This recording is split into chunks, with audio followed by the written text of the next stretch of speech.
Diary courier કરીને રાજુ કરપડા સુધી પુગાડો. રાજુ કરપડા ડાયરીના એક એક મુદ્દાને લઈને વિસાવદરની જનતા માટે લડવા તૈયાર. આખો વિડીયો જોતા પહેલા હજુ પણ અમારી ચેનલને સબસ્ક્રાઇબ નથી કરી તો YouTube પર સબસ્ક્રાઇબ કરો અને Facebook અને Instagram પર ફોલો કરો. દુઃખ એ વાતનું છે કે આ વિસાવદરમાં તમે બધા એના સાક્ષી છો, જેના માટે રાત દિવસ મહેનત કરી 1.5 મહિના સુધી વિસાવદરમાં રોકાયા, પરિવારથી દૂર રહ્યા, 1.5 મહિના સુધી રાત દિવસ મહેનત કરી, સંઘર્ષ કર્યો, પરિણામ લઈ આવ્યા. બદલામાં રાજુ કરપડાને મળ્યું શું?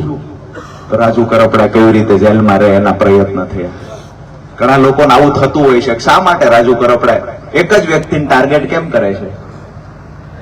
ભવિષ્યવાણી પણ કરવામાં આવી હતી, ફલાણી પાર્ટીમાં જશે, ફલાણી પાર્ટીમાં જશે. હવે ભવિષ્યવાણી હમણાં બંધ થઈ ગઈ છે.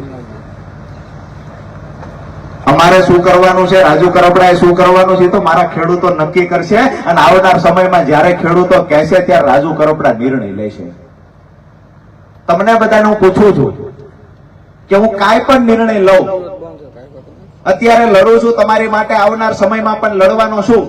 અત્યારે બિન રાજકીય લડાઈ છે, બની શકે કે અહીંયાથી સ્ટેજથી ઉતરતાની હારે જ હું કોઈ પાર્ટીમાં જોડાઈ જાઉં. તમને કોઈને વાંધો છે ખરા? બે હાથ ઊંચા કરીને મને કહો, તમને કોઈને વાંધો છે ખરા?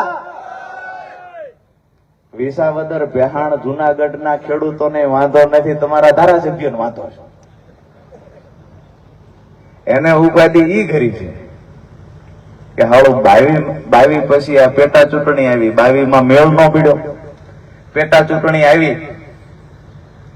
હજી પૂછજો તો ખરા, ધારાસભ્ય હાથે ગયા હતા કે આળકતરી રીતે ધક્કો મારી મોકલી દીધા હતા, પેટા ચૂંટણી જાણી જોઈને લઈ આવ્યા હતા? આ જાણવા જેવો ઇતિહાસ છે. આપણે આવા રાજકીય માણા નથી. આપણું સીધું ગણિત એ છે, ધારાસભ્ય ક્યારેય બનવું નથી. ખેડૂતો માટેની લડાઈ આજીવન લડવાની છે. અને મારા ખેડૂતોના દિલમાં રાજુ કરપડા સ્થાન મળે એનાથી વિશેષ સ્થાન વિધાનસભાનું પણ નથી.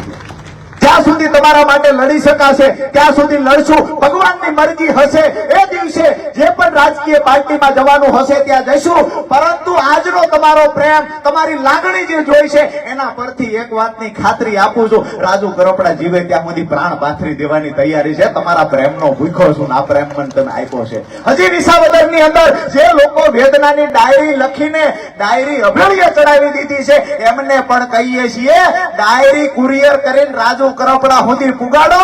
રાજુ કરપડા ડાયરીના એક એક મુદ્દાને લઈને વિસાવદરની જનતા માટે લડવા તૈયાર છે.